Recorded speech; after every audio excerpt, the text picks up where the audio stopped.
Republican President Donald Trump's personal assistant, John McEntee, was escorted out of the White House on Monday, two senior administration officials said. The cause of the firing was an unspecified security issue, said a third White House official with knowledge of the situation. White House Press Secretary Sarah Sanders declined to comment, saying, "We don't comment on personnel issues." Mr. McEntee didn't return a call seeking comment. Tuesday morning, the Trump presidential campaign issued a statement saying that Mr. McEntee will join the 2020 effort as a senior advisor for campaign operations. Mr. McEntee was one of the longest-serving aides to Mr. Trump, dating back to the earliest days of the campaign when some of the only aides around the then-candidate included Jared Kushner, the president's son-in-law and senior advisor, Stephen Miller, the president's policy director, White House Communications Director Hope Hicks, who announced an additional staff turnover.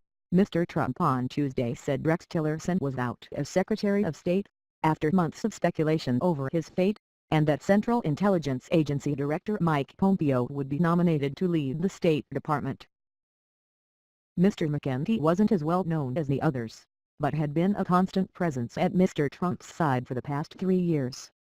He made sure Mr. Trump had markers to sign autographs, delivered messages to him in the White House residence and, over the weekend, ensured that the clocks in the White House residence were adjusted for daylight saving time.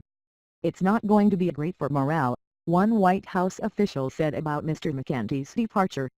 Mr. McEntee was removed from the White House grounds on Monday afternoon without being allowed to collect his belongings, a White House official said. He left without his jacket, a second White House official said.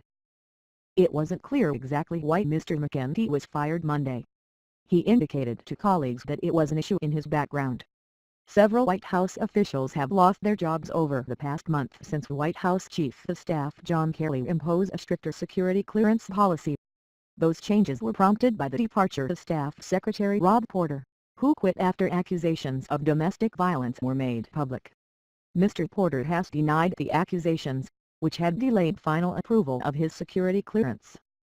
Mr. Kelly told reporters earlier this month that when he joined the White House as Chief of Staff this summer, he realized a large number of staffers still held interim clearances after more than 7 months in the administration.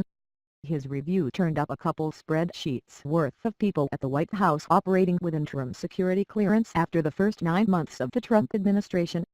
He also found at least 35 officials who were inappropriately given top-secret clearance.